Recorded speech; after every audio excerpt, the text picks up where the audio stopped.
Okay, so today we're going to be diving into a topic that I think, is, well, it can be kind of a spicy one. Yeah, it's definitely a word that gets people fired up, that's for sure. Exactly, yeah. And that word, of course, is And communism. communism, right? But instead of, getting lost in, all the theories and the history and all of that today, our mission is going to be to look at a firsthand account. Yeah. What does this actually look like on the ground for someone who lived it? A lived experience, exactly, yeah. So the story that we're going to be looking at comes from a YouTube video, and it's on the channel.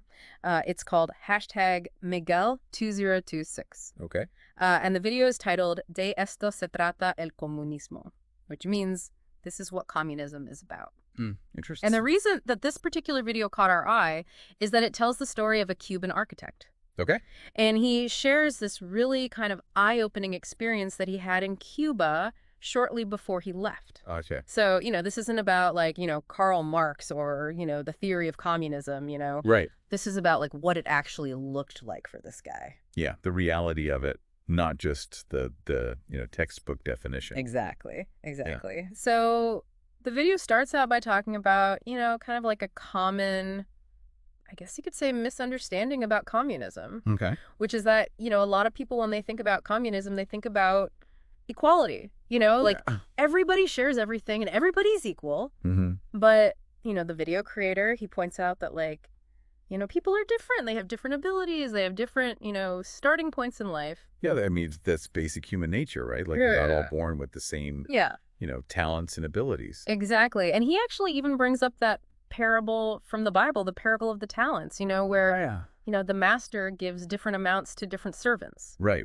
Different amounts to work with. Exactly. Right. So, that's kind of like the tension, right? Yeah, the ideal versus like the reality. Okay, so how does this architect's story play into all of this? So the video creator, he sets the scene. He says that he's, working in the U.S. and he had to like cover this late night shift because there's an emergency at work. Uh-huh.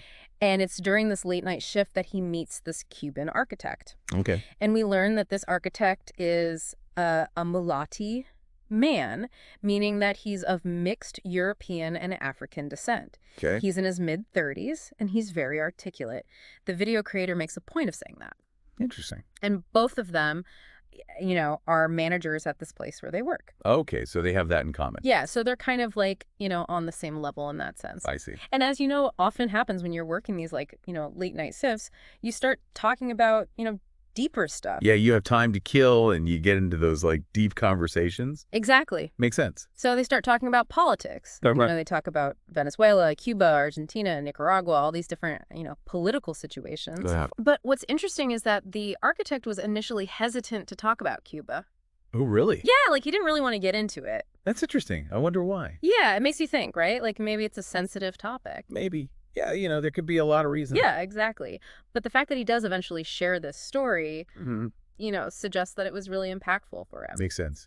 Okay, so what is the story? Okay, so the architect tells this story about this time when he was in Cuba. Okay. And he met this young woman who was the daughter of like a high-ranking member of the Cuban Communist Party. Whoa. Okay, so like someone really high up in the government. Exactly. And he Okay. gets this like surprise invitation to go to her house. Mm-hmm. And even the transportation that he takes to get there is like, noteworthy. Really? Yeah, he describes it as like a Cuban version of a limousine.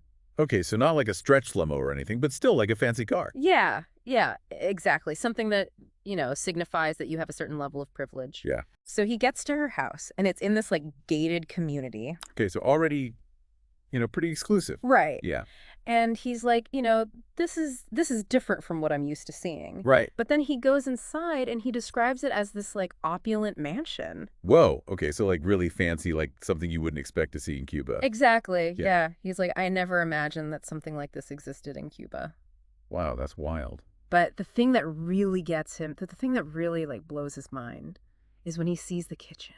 The kitchen, what was so special with the kitchen? So he describes this kitchen that is just like overflowing with food, Right. like tons of imported goods, all kinds of fresh fruits and vegetables, Wow. like way more than he had ever seen in Cuba. Like way more than the average person would have access to. Exactly. Okay. Yeah, he specifically mentions a fountain of grapes, and a division of cheeses. A fountain of grapes. This is such a vivid image. Right. Like, I can just picture that. And he says, I had never seen anything like this in Cuba before.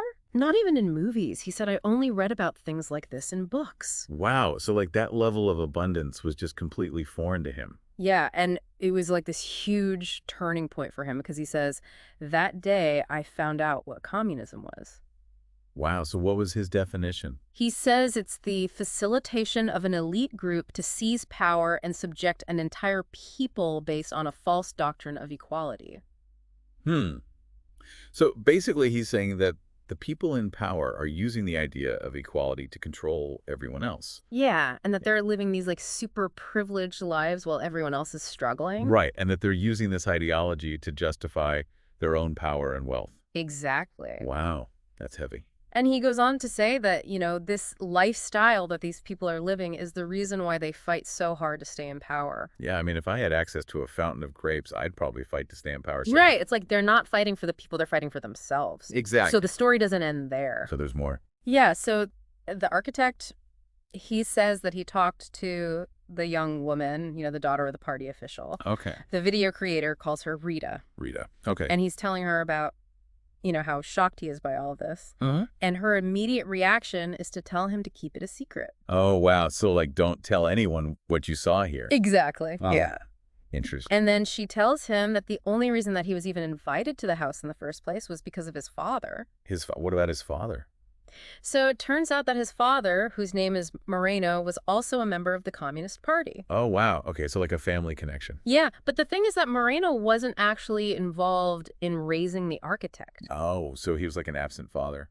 Yeah, but even though he was absent, he was still sending money, supporting him financially. Wow. So he was still benefiting from his father's position in the party. Exactly. And he even ended up inheriting some properties from his father in Sweden. Wow. Okay, so Yeah. like even international connections and what? Yeah, so you can see how this is all starting to paint a picture of like a very different reality from the one that, the average Cuban is experiencing. Right. It's like this whole other world that exists within Cuba that most people don't even know about. Exactly.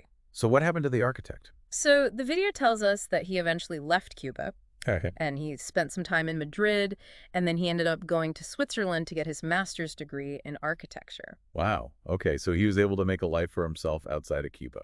Yeah, and it sounds like he was looking for, more freedom and opportunity. Yeah, that makes sense. So the video creator, he wraps things up by sharing his own thoughts on the story. Okay. And he basically says that, this story is a perfect example of how self-serving the communist elite in Cuba really are. Mm-hmm. And he also makes this really interesting point about the racial makeup of the Cuban Communist Party. Okay, what about it? So he says that the party is mostly controlled by people who are descended from Spaniards, and that there aren't very many Afro-Cubans in leadership positions.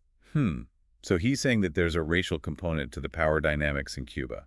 Exactly. And he actually goes so far as to say that the regime is the most racist you can imagine. Wow, that's a strong statement. Yeah, and he's basically arguing that the Cuban government doesn't really care about equality. Not even racial equality. Yeah. There's definitely something to think about. Right, and he encourages the listener to, keep this in mind when they're thinking about political ideologies. Yeah, like don't just take things at face value. Exactly. Question everything. Right, and he also says that, regardless of whether you're religious or not, it's important to think about the message of Jesus Christ regarding the common good.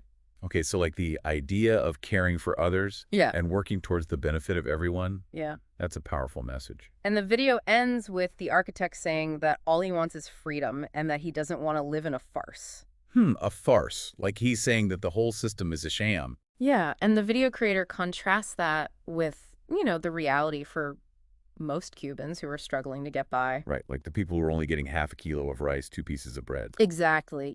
So it's like this stark difference between the abundance that the architect saw in that mansion and the scarcity that most Cubans are facing. Yeah, that's a powerful image.